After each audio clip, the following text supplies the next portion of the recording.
Whoa, whoa, whoa, whoa, whoa, whoa, whoa, whoa, what is up? It is me, Gannon. We're back again with another video. Oh my gosh, yes, another video. I'm like really in my feels today because some reasons I just don't really want to elaborate on, but I'm in my feels. I'm a pretty emotional person, and when I do and I get sad, what I attempt to do most of the time is actually like try to be productive, maybe do a video, do some work, do some chores, not just lay around in my bed and do drugs and cry and eat hot chip. I try to not do that because then if I do that, I feel like I'm just gonna end up hating myself more, and then I'm just gonna keep on going downward into a spiral. So I've been listening to that new Snow Allegra album, and oh my god, you guys probably don't know who Snow Allegra is, and you probably don't care, but her first debut album was just a work of art, and I was not expecting for her second album to be an improvement. Dude, oh my gosh, was it so good. I almost cried like multiple times at work today. With all that being said though, you guys are here for One Piece content today. This is actually pretty exciting because this is our first segment of Power Scaling!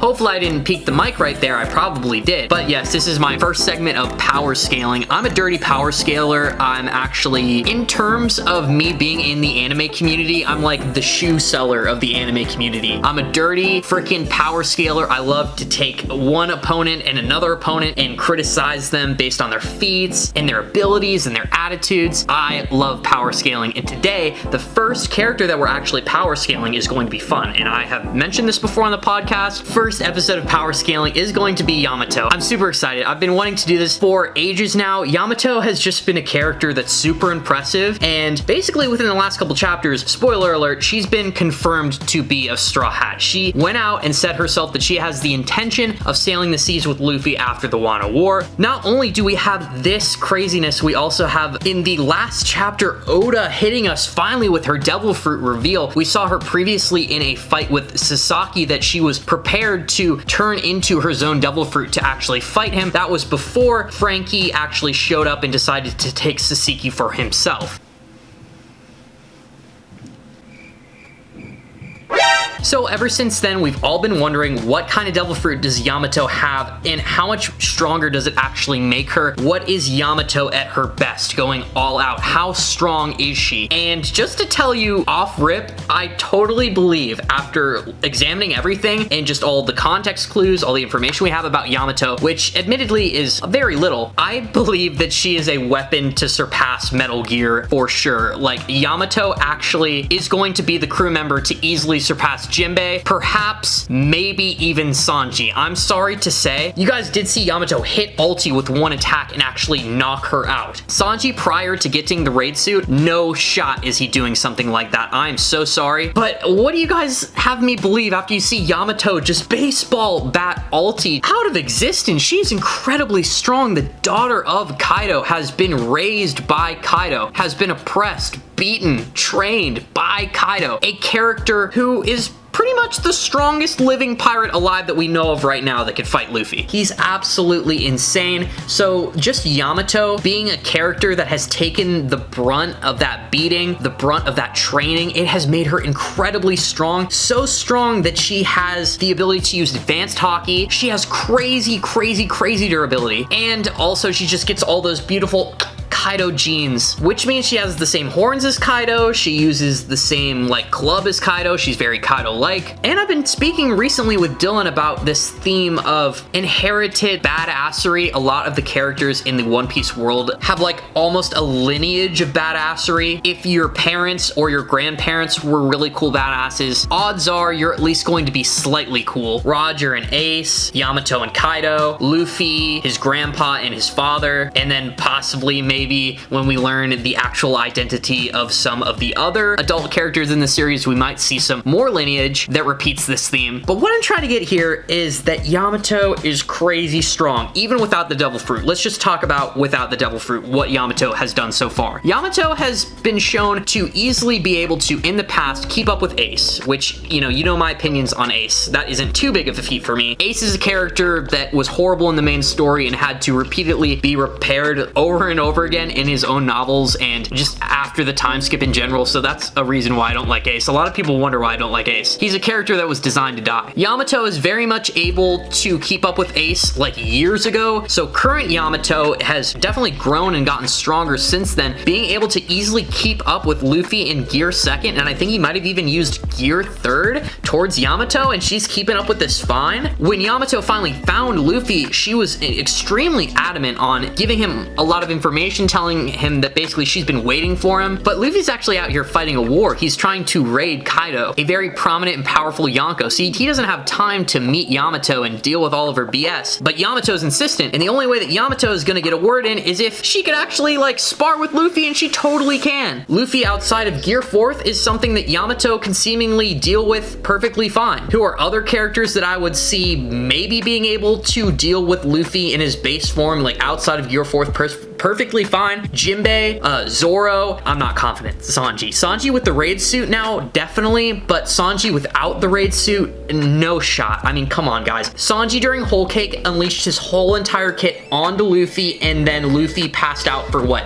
10 seconds and then got right back up, and it only took one punch from Luffy to send Sanji absolutely flying. I think the strength gap between Sanji and Luffy is actually quite big. Yamato has crazy durability, probably just from being Kaido's daughter, also just being an awesome zone fruit. Spoiler alert, mythical zone fruit, by the way. She was shot by multiple bazookas from that armored squadron that Saseki had, and she only had scrapes and bruises afterwards, and then I think just later on you could see that she'd completely forgotten about that battle. It hasn't really phased her at this point. You know how zone fruits are, especially when we go into the tiers of ancient zones and then even mythical zones. It just seems like the durability just keeps on getting crazier and crazier as we go up. So Yamato, obviously just a crazy durable character, and also she's not only strong, she clearly has the speed to back this up. If you're going to be a warrior of this caliber, you're probably going to have at least Soru in your kit or a version of Soru that allows you to move very fast and blink around and be able to compete with opponents who are extremely fast. So on top of all this, we got really good Kaido genes, really good durability, just really good strength, really good speed. She also has an incredible mastery of Haki for just like the kind of character she is. She's a new Straw Hat. Not only has Haki, she has advanced Haki. Like, she could clearly use advanced types of Haki. She was able to send out an energy beam that was very impressive using just her club thing. I don't know what that's called. I gotta remind myself what that's called later. But she is able to use advanced Haki for sure, at least that projection Haki. So we have a Straw Hat now that not only knows armament Haki, which is kind of a big deal. Currently only 4 Straw Hats know armament Haki for sure. Now we have Yamato, who is a confirmed advanced Haki user, and that is just so awesome and cool that we're going to be getting a character of this caliber to join Luffy's crew. It just makes me think about the possibilities of like much stronger characters joining Luffy in the future. Maybe not in the Straw Hat crew, because I'm pretty sure after Yamato we will only have like 1 to 2 slots left for future Straw Hats, but I'm saying that maybe we'll get some really strong characters to join the Straw Hat fleet though. Wink wink Katakuri, wink wink Oda, I see you, come on, we all want it. Katakuri's gonna join the Straw Hat fleet at the end of the story, let's go. The last thing I need to talk about, and we are encroaching on extreme spoiler territory, ladies and gentlemen. If you have not seen the latest chapter 1019, if you don't want to be spoiled, if you don't want to know about Yamato and her devil fruit, and you want to enjoy that for yourself, just walk away right now. In the last chapter, at the end of the chapter, we got this small snippet of Yamato and Kaido kind of quarreling. I think they bash like towards each other once or twice while they're talking. Kaido makes a mention about how he thought it was naive for Yamato to think that she could just like do whatever she wants and leave the island with that devil fruit, especially after he went through so much trouble to obtain it, implying that this is not only a valuable devil fruit, but that Kaido actually specifically wanted this one for his son slash daughter. And after seeing the illustration, I'm gonna put it up on the screen right now. I'm just extremely convinced that this is a mythical fruit. I have no idea what else this could be, and not only that, I've been searching around for what I think it could be. My best guess is probably less good than yours, if I'm going to be honest. My guess for what Yamato's devil fruit is that she's an Inugami. I think it is the sister fruit to the Kitsune fruit that Katarina Devon is currently using. Katarina Devon's mythical ability that comes with the Kitsune fruit, the nine-tailed fox fruit that we can see so far, is that she actually has the ability to look like other people and impersonate other people. So basically just a superior clone fruit. Now an Inugami is basically like there's the nine-tailed fox spirit, and then there's also just the dog spirit. And what the Inugamis do, they are created by their owner, I think, like torturing a dog, doing some dog ritual where they like basically torture it or do something to it, and then it turns into a dog spirit ghost that will do the bidding of their master. I think this kind of makes sense, especially when you go into the lore of it. Kaido did kind of go through some trouble to get this specific ability for Yamato, and Yamato in a way has been caged, more so trained and kind of shaped by Kaido into his image and what he's trying to make Yamato do. And I just kind of think that that is a slight parallel to the story and the creation of the Inugami. So that is why I think basically Yamato's an Inugami,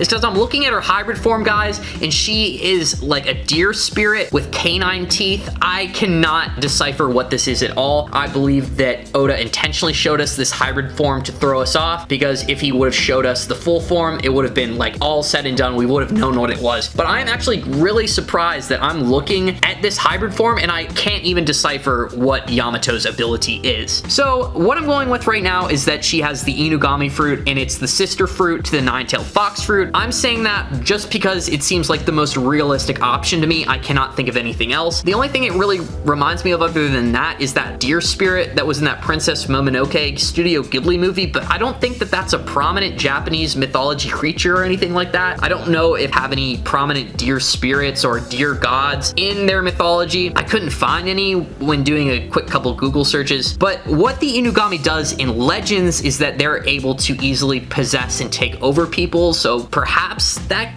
could be a part of Yamato's fruit ability, but I honestly think that would be pretty lame and not very like suitable of her character. She's a massive brute strength warrior that is able to just knock out Tobiropo in one hit. So I think that her devil fruit ability has got to be insanely cracked, and it can't be something as silly as being able to control or possess somebody, because I just don't think that that's within the realm of possibilities, that she's actually going to be using this fruit in the fight against Kaido and hoping to possess him in a way that just doesn't fly with me. But I do believe it's the Inugami fruit. Regardless of whatever ability it is, that is just what I'm going with right now. Now, to power scale Yamato. Finally, we've gone through all this stuff. We have this unnamed fruit that's only been half revealed. We got her crazy mastery of Haki. We have her crazy speed, strength, her feats against Ulti and the Tobiropo, her feats against Luffy, her feats against Ace even. She's got feats upon feats upon feats. She is truly a weapon to surpass Metal Gear, aka Jinbei. How strong do I think Yamato is? Okay, so if I'm going to appropriately place Yamato, I think that Yamato is second commander level-ish.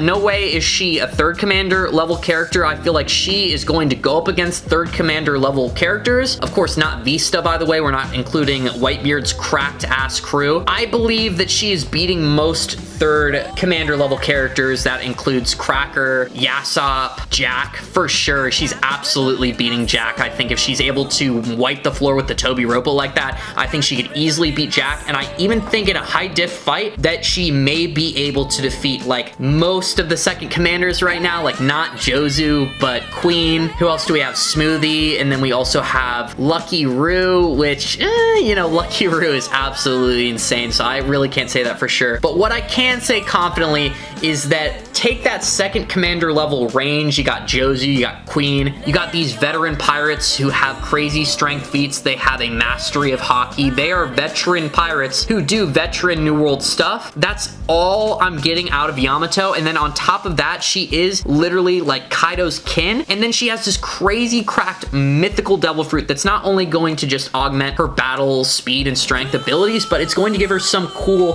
proprietary mythical power that, since I can't even decipher what the fruit is, I can't even hope to guess what that power may be. But all I'm going to say is that today, this first episode of Power Scale, we are putting Yamato at a second commander-ish level. She's able to compete with second commanders. She's even able to beat a couple of them, in my opinion, in a high diff fight. But that is like capped where I'm putting Yamato. I don't think Yamato is really going to compete and beat first level commander characters like Luffy was just doing last arc. I don't think she's doing anything like that. I purely believe that she is just a weapon to slightly surpass Jinbei. Jinbei is probably like in his prime, stepping over it. I don't think we're gonna see a lot more growth from Jinbei, but I do believe that probably by the time the series is over, we might get another time skip to where the Straw Hat crew could be a little bit more mature. I definitely feel like we'll see Yamato just being an absolute king. But with all that being said, thank you guys so much for watching this One Piece video. Hopefully I will be doing a lot more of these power scaling segments just because I'm a dirty power scaler and it is what I do. If you enjoyed the video, please be sure to slap a like on it. And if you are enjoying the content on the channel, I would be very flattered if you were to subscribe. If you have anything you want to share with me, anything that you want to talk about, leave it down in the comments below. I will be sure to get back to you if your comment is legible. And with all that being said, thank you again for watching. I appreciate you. Have a good rest of your day. I'm going to have to see you